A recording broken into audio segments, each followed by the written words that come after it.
Yo, yo, yo, this is not the smartest guys in the room. How you doing today, Tom? How is everybody out there doing? What's going on, my friend? I'm doing well today. I'm doing well, feeling pretty good. Although I did have a slight mishap in the kitchen this morning, which was like sort of annoying.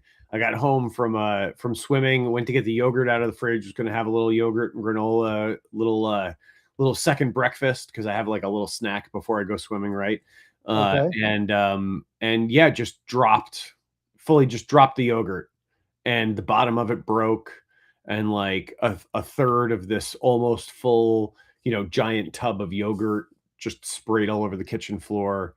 And so I with the help of one of my dogs, cleaned it up, and then I had breakfast. But other than that, I'm doing pretty good. How long do you think you will be looking and finding yogurt that you didn't know was on a cabinet, in a cabinet, went to the ceiling? Do you ever notice that happens? Like, you're like, how'd that soda get to the ceiling? I think the ceiling is safe. Since you say cabinet, the base of the kitchen island, like which was right next to where I dropped it, right by the fridge, is white. So that could there could be yogurt on there that I did not see. So for sure, although I would venture to guess that if it is below sort of counter level, the dog will find it and clean it up. So I got that going for me. My sister used to babysit my kids when they were younger, and every time she babysit, there'd be like soda on the ceiling, soda on the wall, sticky stuff like down the steps. You've been in my house, like down the steps. How's that possible? How did soda get on a wall 8 feet up? I don't know, Tom. You're like, I don't even know how this happened. Like, where did this where did how did you get there wasn't even soda in the house. How did you get right? Yeah, Something like that. yeah. Nobody said anything. All of a sudden, I just see like red, like cranberry juice or soda on a wall, and I'm like, what is going on here? Okay, I have a question, Tom. Is the best feeling in the world? You said you dropped something. Is the best feeling in the world like the times in my life where I've felt like the most athletic achievement? I'll drop like a bowl or a fork or a sandwich, and then let's say I'll catch it with the other hand, or I'll hit it with my knee and then catch it, and it doesn't spill on the floor, and I'm like, where nobody sees it but me, and I think to myself like, this is the most glorious of events. Do you ever feel like that? Oh yeah, no, I'm with you. I think when you do something like that, when you fumble something and then like you do the bobble and the juggle, right? And bounce it back and forth, but then you ultimately end up catching it and it doesn't spill and or break. Yeah, I mean, you definitely feel like you have almost superhuman coordination Yeah, and speed, right? But then yeah, inevitably almost nobody sees it. Or if they yeah. do, all you get is nice save, Yeah, right. They right? laugh Or at you something for like that. spilling it. I'm like, what? You didn't just see the dexterity that took place, the hand-eye coordination. I was like a premier athlete at his peak in like the ninth, bottom of the ninth, hitting a home run when I caught that. So, all Right? right, Tom. Yeah, You're like, nice save. I'm like, freaking Spider-Man over here. What are you talking about? right. Yeah. I like to know her dad just did this. Go on. I was gonna say, fun fact. Depending on your definition of fun, I think it's a fun fact. But Spider-Man with Tobey Maguire, when there's that scene early on when he first gets his powers and he's in the cafeteria and the tray gets hit, everything flies up in the air, and then he catches everything on the tray. That's real. That's not CGI. They shot that. I forget how many times, but that's him catching everything on the tray is real. That's a practical effect. They did it a bunch of times until he nailed it, but he actually caught everything on the tray. They sped it up a little bit so it made it look a little bit faster, but like he legitimately caught everything on the tray like that. Well, I'm glad you told me that because Spider-Man, that Spider-Man is one of the greatest superhero movies of all time. It is when superhero movies were pure, Tom. What do you say on that before we get to GEO and SEO? I mean, I'm a Spider-Man fan, right? Like I like the Spider-Man movies. I never got huge into comics, right? But I always enjoyed sort of the stories kind of brought to life. I never like physically got into like reading comics or collecting comics when I was a kid, but I always liked the cartoons.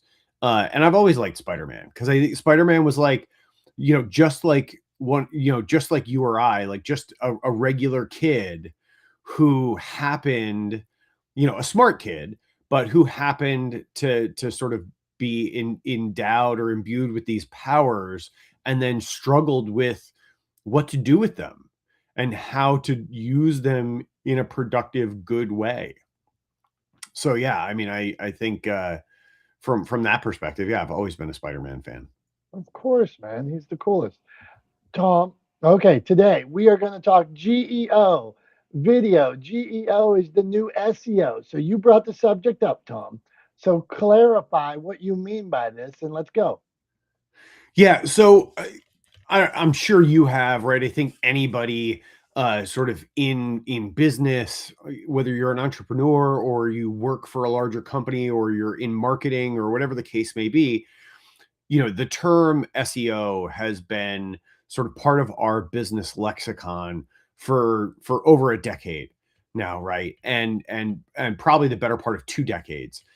And SEO has always been sort of a huge spend and a big investment for a lot of organizations, for a lot of companies, for a lot of brands, because the thinking was, if we're going to optimize our search engine performance, we basically have to play the game that Google wants us to play.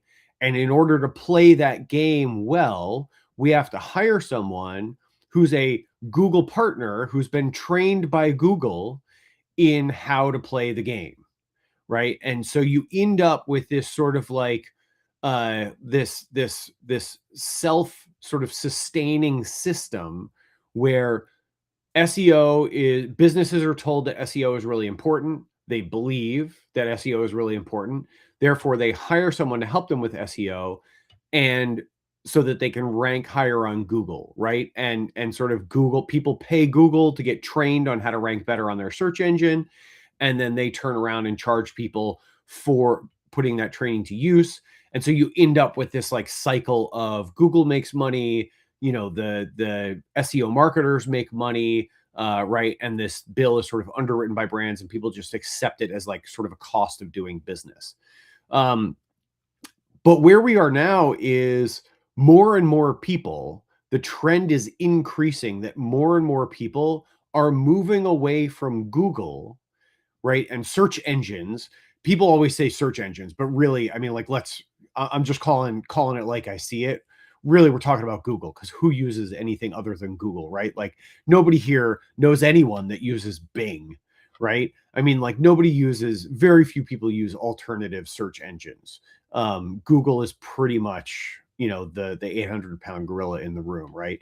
So yeah, so you're paying to use, you're spending a lot of money to rank well on Google, but now people are moving away from Google as their way to discover things, right? To find stuff, and even to find brands and businesses to support.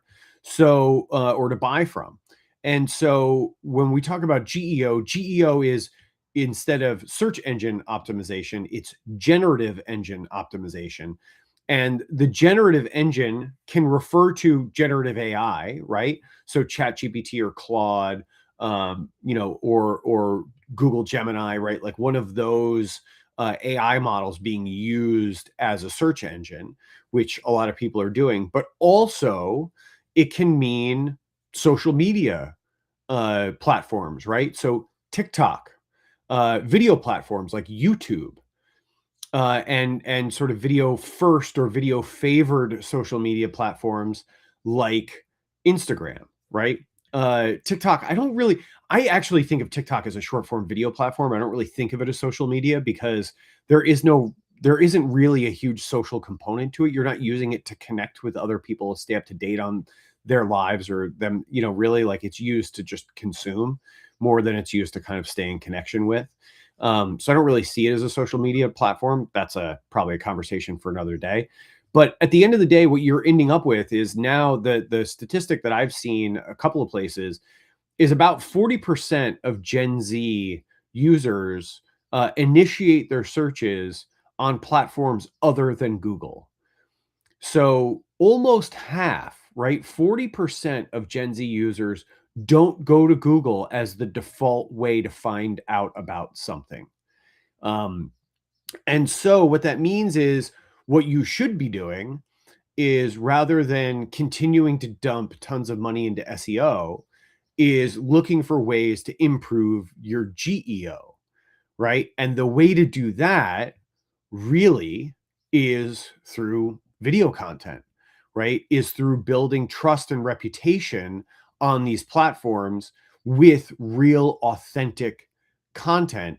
Video is a great way to do it, right? Because it's a robust media platform, right? It's a robust pathway to that. But yeah, I mean, that's the difference, right? So instead of cramming keywords onto your website, you have to actually make something that people want to engage with and people believe, and that reflects your values and is authoritative in your space. So the conversation is shifting. GEO is not SEO kind of in a different wrapper, right? It's not SEO with a different facade.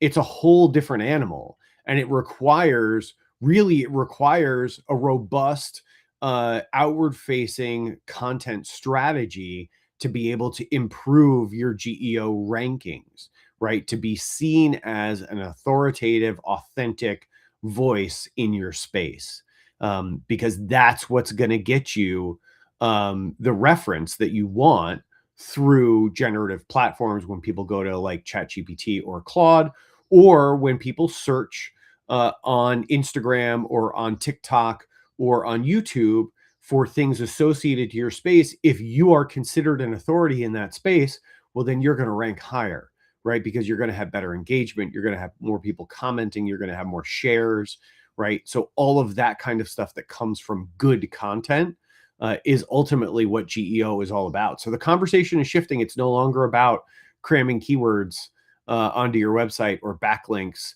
or any of that stuff that I only have a vague understanding of, right? It's really about communications and how well you present yourself and how you're received by your audience. Like, that's actually going to matter. Tom, you took off with that, man. Good stuff and well done, and makes me think about my own search. How is Dominick searching? And for years, I've spent a lot of money in Google ads and believe that I was investing wisely.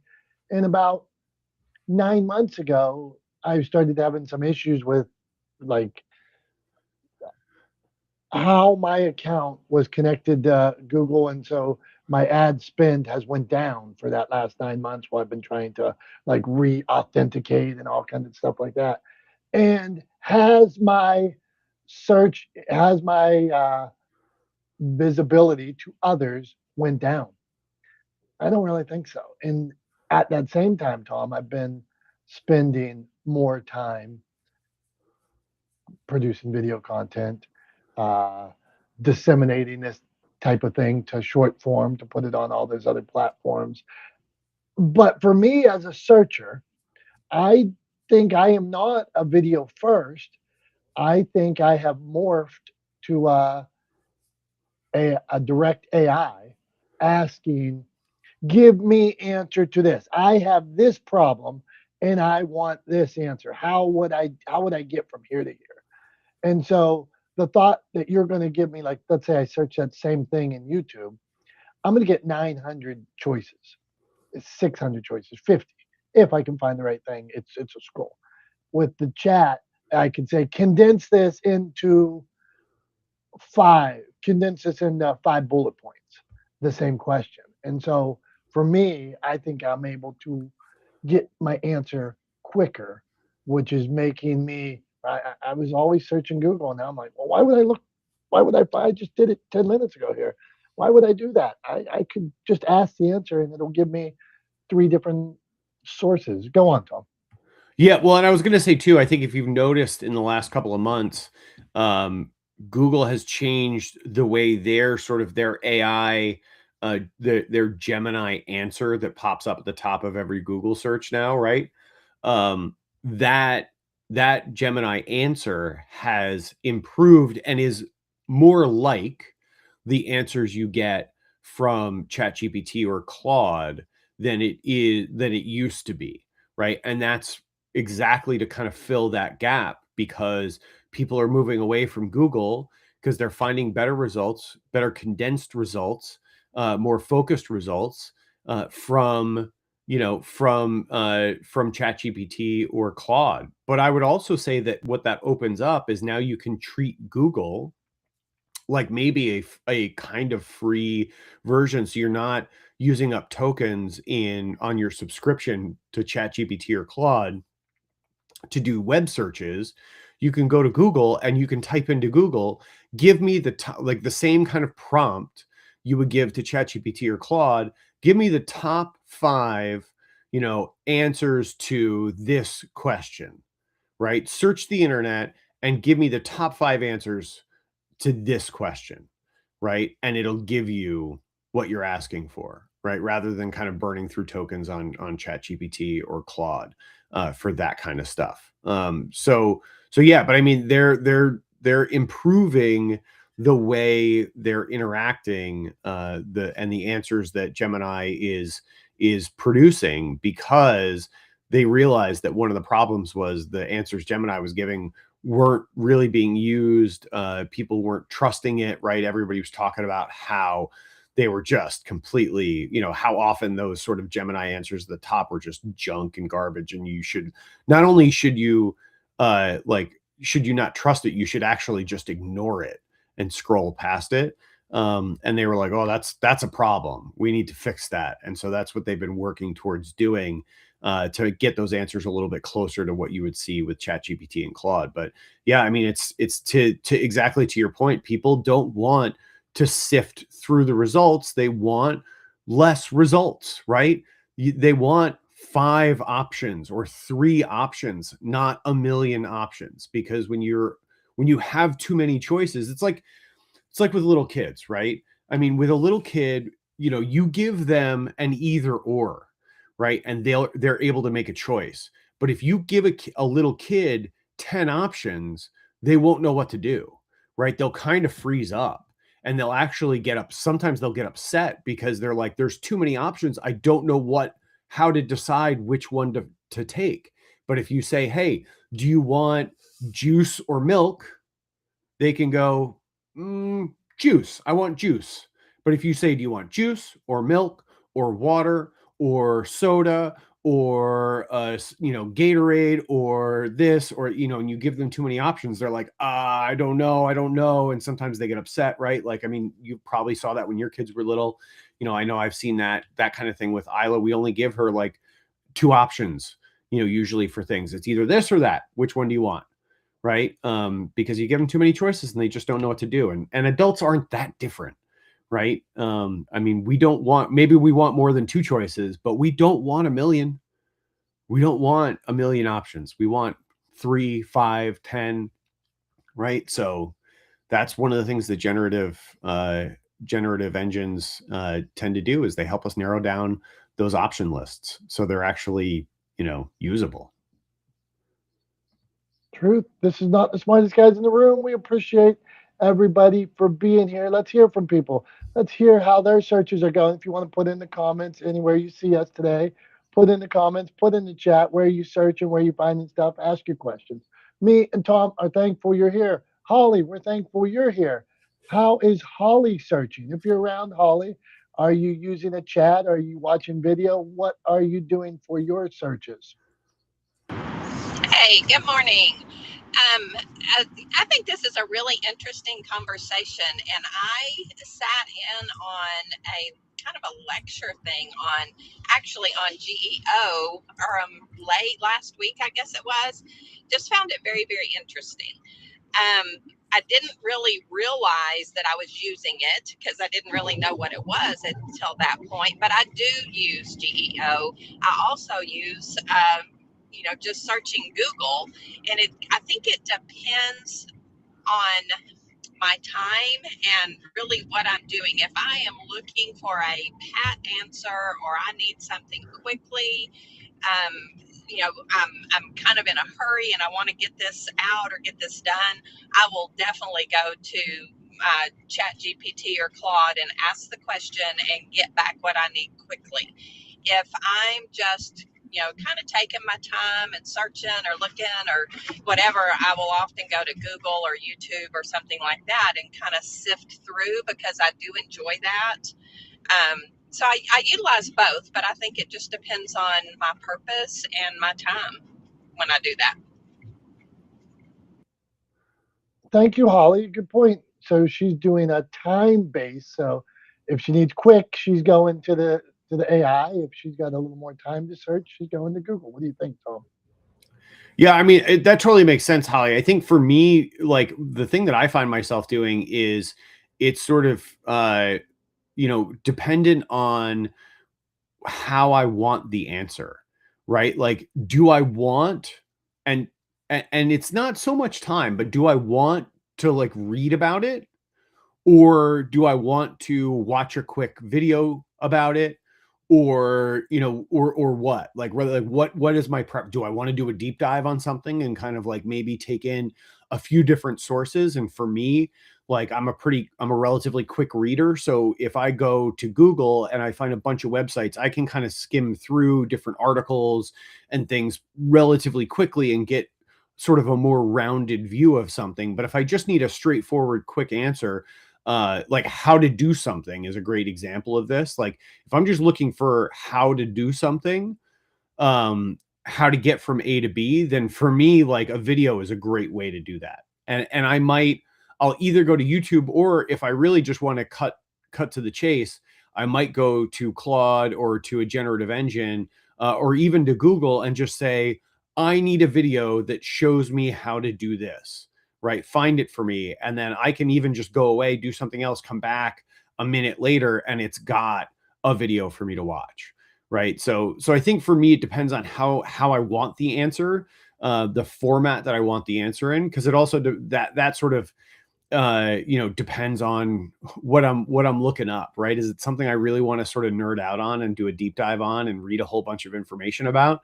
Then I'm probably going to Google and skimming through a bunch of articles to get a kind of multi-perspective view of the topic. But if I just need a straightforward, like, how do I get from A to B?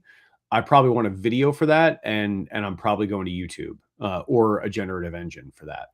So yeah, so I hear you though. Like for me, it's sort of, how I want the answer, context or delivery method dependent, I guess. But yeah, totally understand what you're saying. What about you, Dom? Do you find yourself doing that at all, or are you just always generative these days? I was thinking about this. Like, if I'm out at my pool trying to fix my pool filter and I don't have any idea what the pieces are, the parts are, I'm looking at it, it's all like in Spanish to me.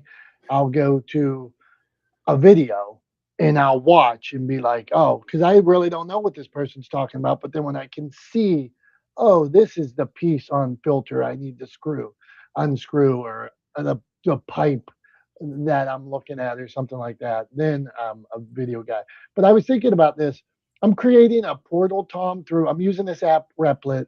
It's like a coding app, and I'm creating a portal for my Motivation Champs community, my authors and stuff, my clients, and the contractors are going to be able to use it, and I'll be able to use it. And this is everything from payment to resources and everything in between. On this, I had resources. These are like PDFs that we've created over time, like 25 best places to sell your book, 10 best ways to 10 tips to story structure, 10 tips to front covers. I have all these videos I've created. And at first, I was just putting the resources as the PDFs, like the PDFs that we've written over time that I share with these authors, content calendar, that kind of thing. Then I realized, wait, if I'm going to build this, they should be able to watch the videos too. And so now all these videos that I've been storing, me and you talking about publishing. Me and you talking about how you can send some videos your way, my way. Me and you talking about how to hold a camera. Me and you talking about uh, how to write a better story. Now I put all those in the portal. So now what I'm seeing already and just building it, that it's half video and half PDF, and I'll let them make the choice, Tom. So even in my building, I think I need to get current of look at what's really going on. People are watching video. Yeah.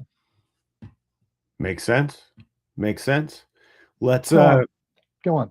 oh, I was just gonna say, what do you say? Let's maybe hear from some other folks and then Hold we'll on. No, I don't know. They don't get to talk yet. It's time for Tom's Thumbs. Then you Uh-oh. all get to talk.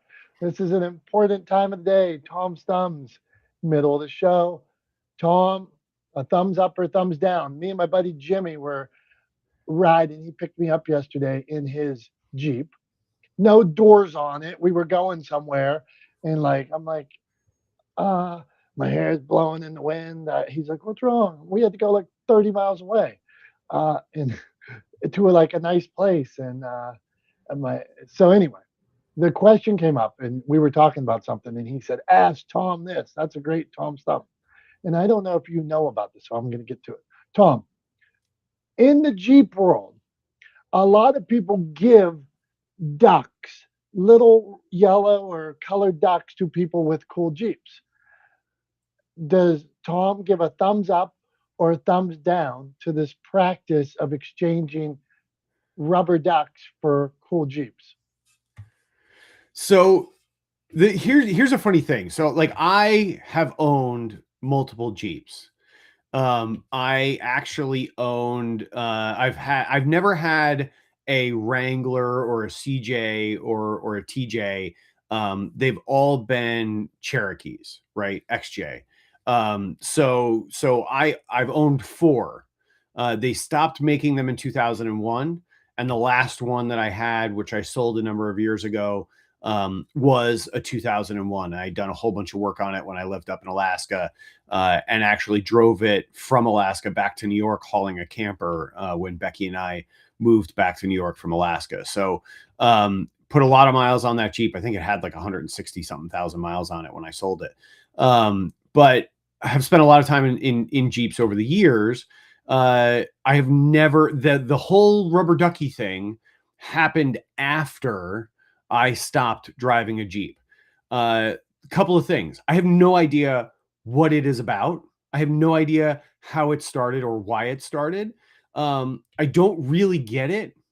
And actually there started to be some cases that I've seen kind of making the news where people have been getting tickets for having like their whole dashboard sort of covered or lined with rubber ducks for some reason, right? I don't understand it. I mean, like Jeeps are not amphibious vehicles, right? Like they don't go in deep water too well. They're not one of those sort of off-road vehicles that's notorious for being able to fjord really deep water. In fact, generally speaking, you don't want to get too far past the sort of drive shaft, the axle line on your wheels, which is halfway up your wheels. So you don't really want to go through more than like maybe a foot of water in most vehicles most of the time, unless you have it specifically set up to go into deeper water. So I don't really get it.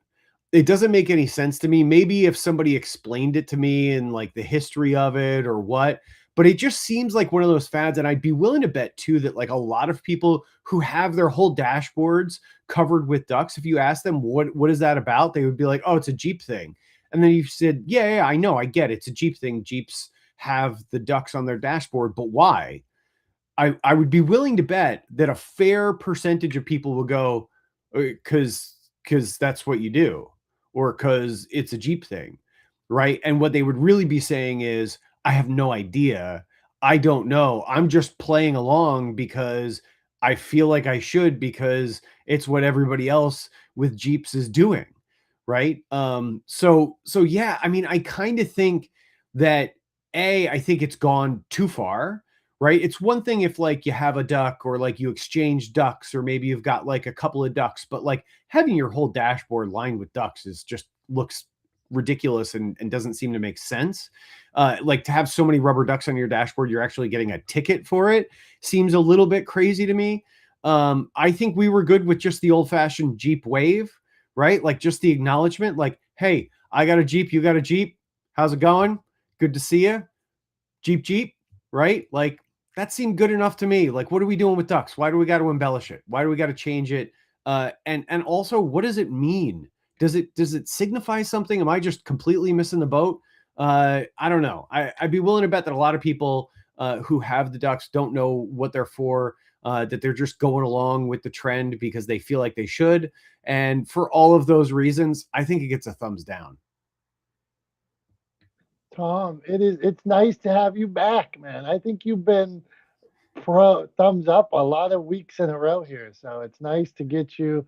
It's nice to have you insult a bunch of people who have ducks on their dashes and have you be the heel again. I mean, happy to do it because it's dumb, but and hopefully I delivered for Jimmy because I'm sure he was really, really hoping that I was going to give it a thumbs down. What if Jimmy has all kinds of ducks across his dash and you did not know this? I mean, then I would say get rid of the ducks, Jimmy. What are you doing? All right, I'll tell him he can. Anybody can re-listen on the replay or the podcast. Usually comes out on Monday, a couple days later. So, I mean, uh, does he? You were just in his Jeep. Does he have ducks all across the dashboard? no, he doesn't have ducks on his dashboard. He actually told a story. He said somebody came up to him, a little girl came up to him with a duck one day, and gave him a duck, and he was like, "Oh, I'm sorry, I don't do that." And he said he felt like he crushed the girl's soul, and then he felt so bad about himself all day. So I think you might. I think you should accept the duck. I don't think you need to insult people, but you could just put it in your in your console or glove compartment. Yeah, If it was a little kid coming up, I mean, if I had a Jeep and a little kid came up and gave me a duck, I would take it. I wouldn't put it on my dashboard, but that kid's never going to know the difference, Yeah, right? exactly. So, We break down the important things on not the smartest guys in the room. So well done, Tom. yeah, Not, no harm in taking the foul from the kid. Get it? Dum. yeah, boo. Come All on, I had right. to squeeze a dad joke in there. Yeah. Hey, and it's that time of year for a dad joke. So go on, man. Happy Father's Day this coming weekend to all the fathers out there. So, okay, Teresa, we're talking GEO, we're talking SEO. Tom broke it down. This is how you search for things. Teresa, is the way you searching changing, or do you have a question for handsome Tom and myself? What say you? Okay, so I find that the only way I search for things are on Google. Like if I want to find a particular restaurant, I want to find a particular craft item, I want to know a particular thing, I want to know the definition of a word. I'm not looking up the dictionary anymore. Dictionaries and encyclopedias, they don't exist anymore. I mean, I probably don't even have my book from college on the, I don't know, is it Strunk? The elements of style. I mean, I just, everything's on Google. And then if I want to search somebody that said something that's a novice on a topic of something, I look it up on YouTube. And there's a lot of things on Facebook.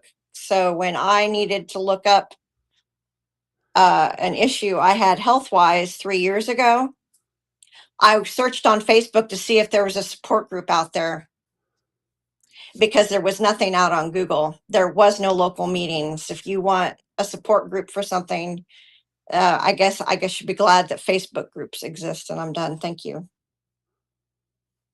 Okay. And what do you think about that, Tom? Going directly to social as well, adding social. Because you said TikTok's not really social to you. So what do you think about somebody searching a social? Yeah, I mean, I think Instagram is definitely a very popular platform that people are using increasingly more and more for search purposes, right? To find things or to find out about things. Because there's a lot of people sharing sort of authoritative content there, right? There's a lot of people sharing informational, thought leadership style content on Instagram as well as on LinkedIn, right? So like, and for example, like I know, like when I share content on LinkedIn, I also post it on Instagram because like, why not? It takes 30 seconds. It's copy and paste, right? Like I'm just using the same caption, whatever. Like I'll just throw it up on Instagram as well. So, I think no harm, no foul in terms of like, putting it on both places. And I think that's also the reason why we're seeing an increase in search on social media platforms like that, right? I think it's also, there's some age dependency here too, right? So like, old, like different people from different generations, like I said, Gen Z is like initiating 40% of their searches through sort of GEO sources, right? So either generative AI or sort of social or video first platforms like YouTube, TikTok, and Instagram. Whereas millennials and Gen Xers are probably still favoring Google because it's what we're more used to, right? It's what we've been using the entire time we've been searching on the internet for stuff. Basically, right? It's been Google, right? Since the days of Ask Jeeves, it's been Google that we've been searching the internet with, and so that's what we're used to. And people, have a tendency to stick close to what they're used to. When adopting something new seems foreign or daunting or more of a challenge than they want. But yeah, for Gen Zers, it's all GEO all day. There we go. Julie. So this is Julie's space here of SEO, GEO. She does a lot of SEO and Google Analytics and things like that. So, Julie, do you see a shift in where people are searching or how you have to position your clients and such? Well, of course, yeah, there definitely is that shift going to all AIs, and it's like the fight to the very end, which AI is going to reign supreme. And I like, the three top kind of search engines, SEO, GEOs, and HEOs. Just, I don't know if you've noticed, Dom, like I started rewriting all our show notes for the podcast for GEOs to make us authoritative.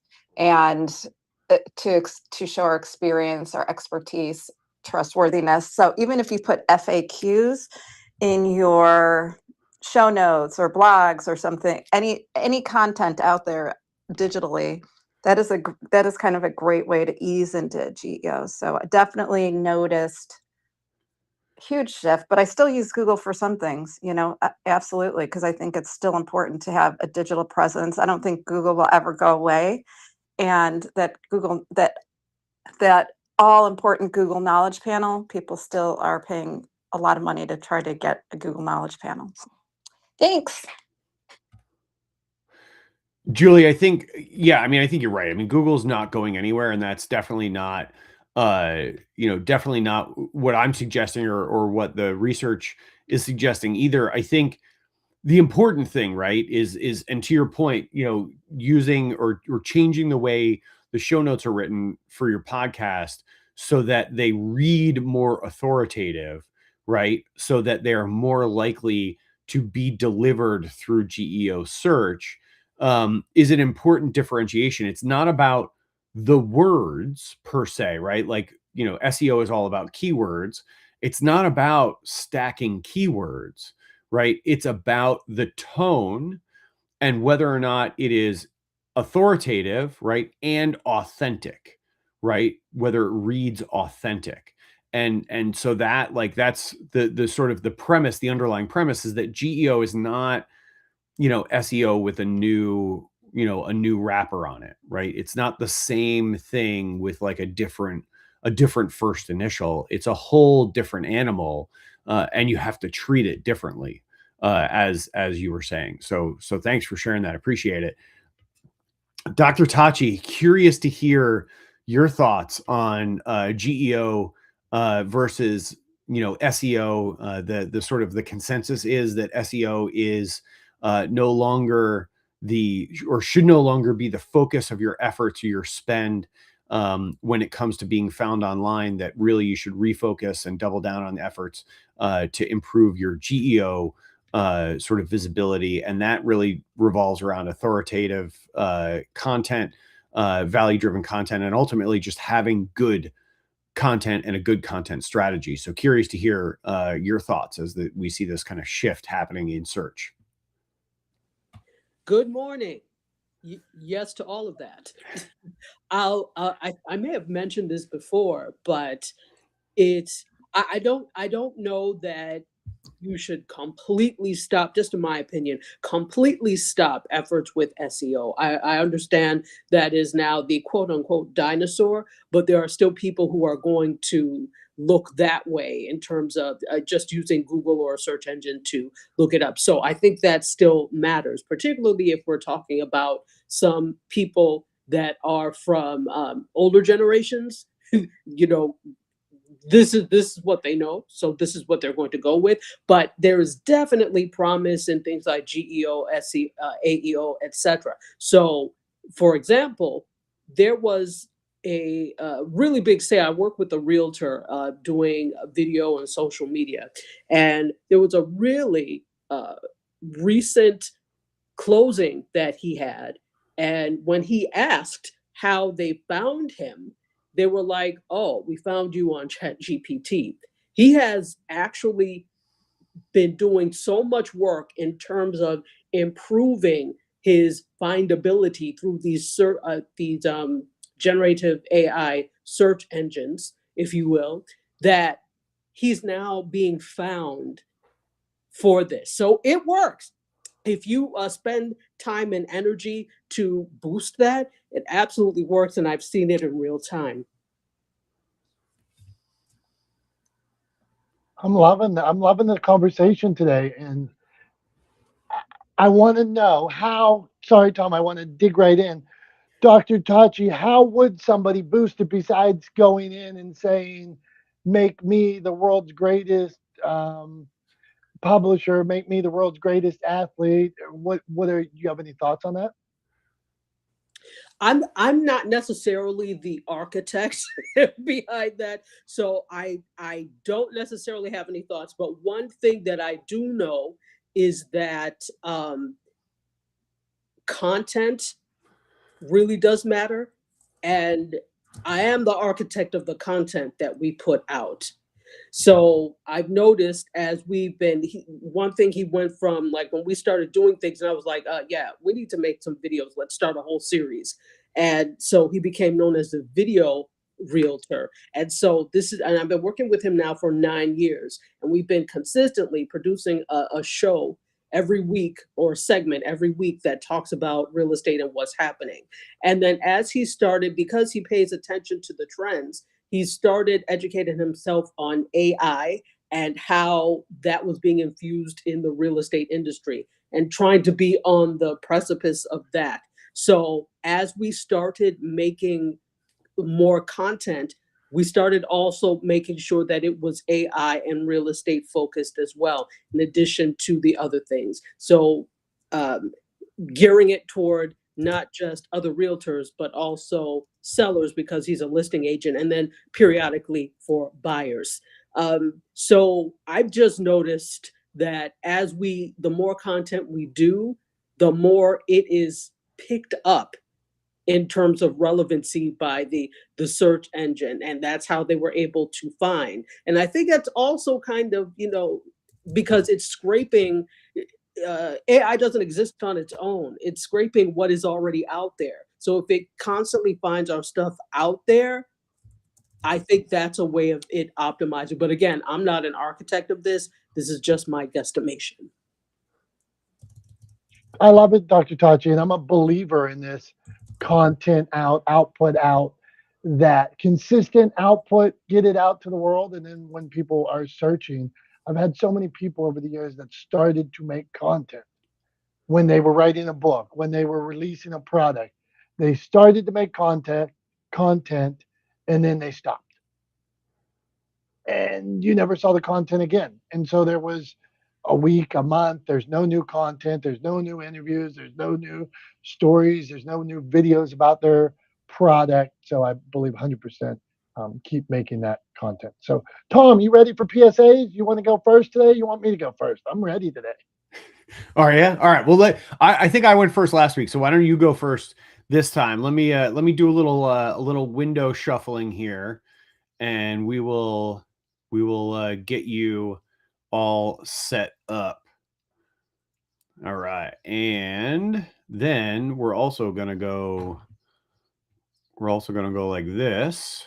Wow, that's big time. Look at Tom's that. putting it up. I'm looking good on this camera. It's just me here in my room. Dom all by himself. All right, and here we go. And when you see the clock come up, it's all you, buddy. Go for it. All right, let's go. PSA, here it is. You all know I am a sports fan. I love my Steelers. I love my Pirates. I love my New York Knicks. The Knicks just won the championship. I was thrilled. I was jumping up and down. My PSA for today is if you are at a game and win or lose, if at some point you close your hand and make a fist and throw it at somebody from the opposing team, their fans, you're an idiot. Quit fighting everybody. Quit breaking shit after you win.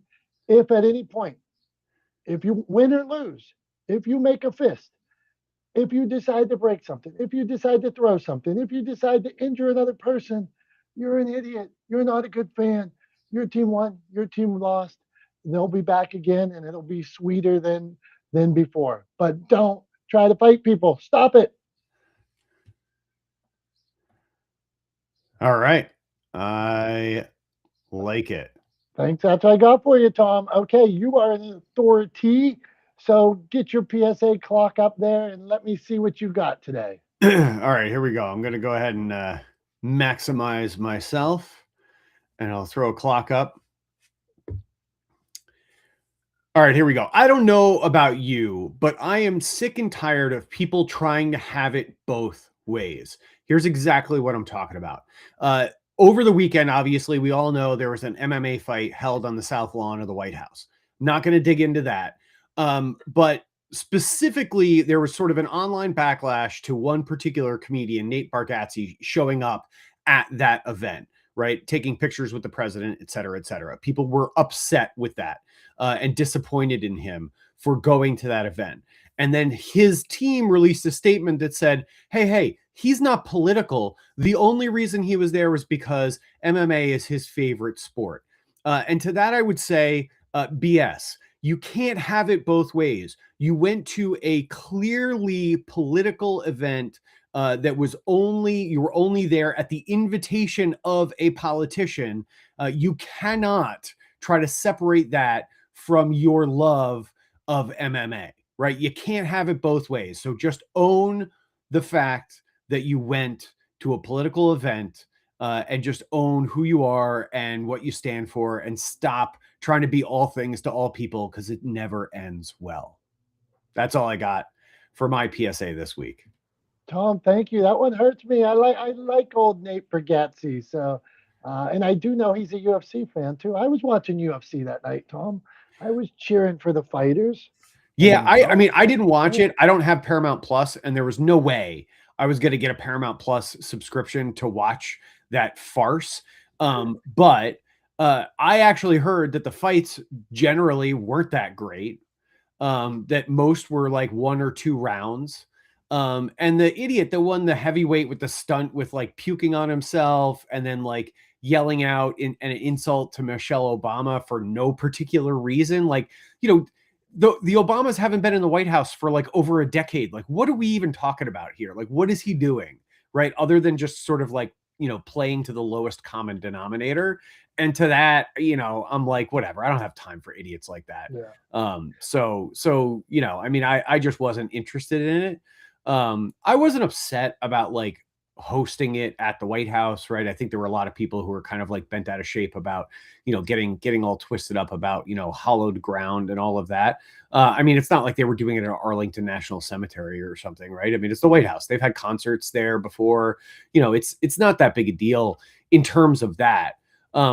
I think the thing that sort of like that rubbed me the wrong way about it was that it was, I mean, just all the grifting, right? Just kind of rub, all the stable coin nonsense and sponsored by Truth Social and like, all the grifty grifts really kind of, sort of rubbed me the wrong way. Like that's, I think, worth getting annoyed about. Having it on the South Lawn of the White House, whatever. I mean, not that big a deal. But also, did none of them notice how close that is to Idiocracy? Like, I mean, it's like they're watching the movie and getting ideas from it. It's crazy. It's crazy to me. I'm gonna have to go watch this movie because you've mentioned it a couple times now. I've never Have you seen it. not seen Idiocracy? No, I don't know. Oh, Anybody, give a thumbs up here if you've seen Idiocracy, so that we know if Tom's. And am I the only one, or is this like a common thing? I mean, I guess the good news is, or the news is, you don't really have to watch it because we're kind of living it. But yeah, I mean, Idiocracy is a shockingly prescient movie. It's also the movie that sort of like was the first time Crocs were sort of seen, in media.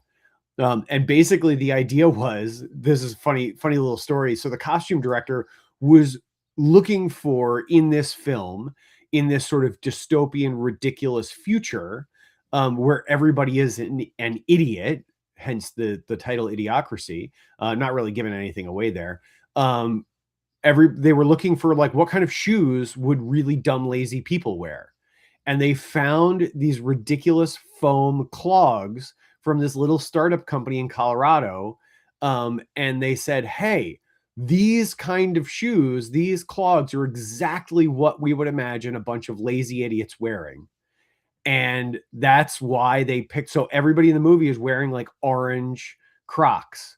Like in this one part of the movie, like everybody's wearing orange Crocs. And like that was the thinking behind selecting Crocs as like the shoe that they used in the movie. And then, I would argue that I think in some cases you would be able to agree that Crocs have become the shoe of choice for lazy idiots. So, there's that. This is like a double Tom Thumbs. You bet. That when you dropped that bowl this morning, it sure it got you worked up. You're like, burn everything down from this point forward. I mean, or I'm just having fun, poking the bear. I don't know. It's one of the two. Sometimes it's just fun to, stir the pot a little bit, poke, and see what comes out of the hornet's nest. And I just have fun here facilitating this conversation and letting you do that.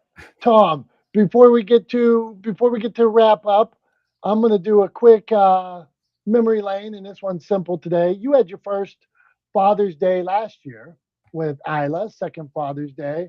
I remember my first Father's Day years ago, and the moment I want to take you to, I got a little baseball today. It's a little baseball from when my son was born, 9 pounds, 3 ounces in January of 2006. I have a son and a daughter, both beautiful. I just remember when they left you in that room alone with your kid for the first time, your sweet little baby, how nervous you were and how your world changed instantly. Like they took your wife somewhere and you're now in there with that child. And you realized this is the most important thing in the world. My life has completely changed. Everything I need to do is to protect this child, to teach this child, all these things. And man, it was scary as hell.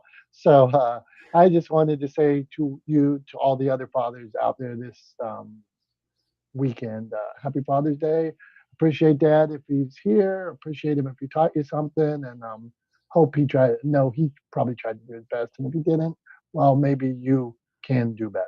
So that's what I got, Tom. I love that. Look, I think I think Father's Day is a good opportunity, not only to acknowledge the work that good dads put in to taking care of their kids and raising their families, but also I think just reminding us as dads to keep doing that work, right? To keep doing that, putting in that effort, spending that time, trying to do right by our kids and provide them with the best opportunities. that we can. And so yeah, so I choose to look at Father's Day more that way than anything else. Like I don't really feel like I need a day of recognition. I mean, let's just be honest. I mean, Becky puts in far more work than I do taking care of Isla as a stay-at-home mom. So, she puts in way more work than I do on a day-to-day basis. No question. She deserves more recognition than I do, without a doubt. But I like having the reminder that every June that day rolls around and you're just reminded, like, hey, keep it up, right? Like another year's passed, but the job's never done. Right. So yeah. So I appreciate the reminder, and happy Father's Day to you and to all the other dads out there listening. Thank you, Tom. I appreciate you reminding me of that. Like, yeah, job's not done. I saw my dad driving by my house. He's been sick for like a year, on and off. Yesterday, I saw him driving by my house, and he was looking at the boxwoods out in front of my house. He's a landscaper, and he didn't even stop. He just drove by to look at the boxwoods, and then he called me later on that night and told me how to treat my boxwoods and how the blight could go from one to another. So at 84, he's still trying. And I just want to make my last point on this is I just want to nail this home. On the contrary, there's a lot of shitty dads out there that have missed the boat, that were horrible. Then it is your opportunity to be the best mom, best dad, best aunt, uncle, whatever it is. You don't have to. Somebody told me one time the apple doesn't fall far from the tree unless it wants to. And so I would encourage that person, roll, baby. You can roll right away from that tree and just be the best you can be. So, Tom, that's what I got, man. I'm fired up on that. I appreciate you. Tom, you have hard work here because you were shot out of a cannon, then you turned it around and wished all these fathers happy Father's Day. So how are you going to bring this all together? I appreciate that, Dom. So yeah, I think really, really simple, straightforward wrap up for us today. It is this: regardless of what search you personally prefer, regardless of whether you still favor Google over GEO searches, right, or AEO, whether you are Gen Xer or a millennial or a Gen Zer, regardless of that, the trend is moving in the direction of GEO, right? That is the direction things are going. Younger people who are growing into and taking over the consumer and buying power of preceding generations are favoring GEO.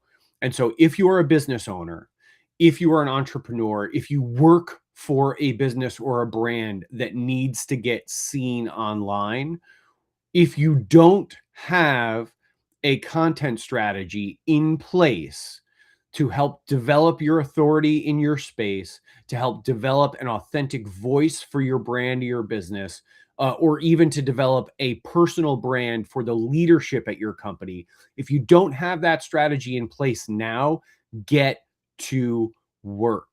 You need to have a cohesive, clear content strategy in place so that as the shift to GEO continues, you can be found and recommended by these generative engines online. So that's all I got for everybody today. Get to work, get that strategy, get that content strategy ironed out. Make sure that you're doing the work you need to do to be found online. It's no longer just about stacking keywords on your website. So that's all I got for today. As always, Dom and I appreciate you guys. You guys are the reason why we do this show, why we show up every week, and why we are not the smartest guys in the room. So as always, we thank you. And we are glad that you were here with us this week. Can't wait to see you next week. Until then, have a great rest of your week, a great weekend, a very happy Father's Day to all you dads out there. And, we'll see you soon. Love you guys. Bye-bye.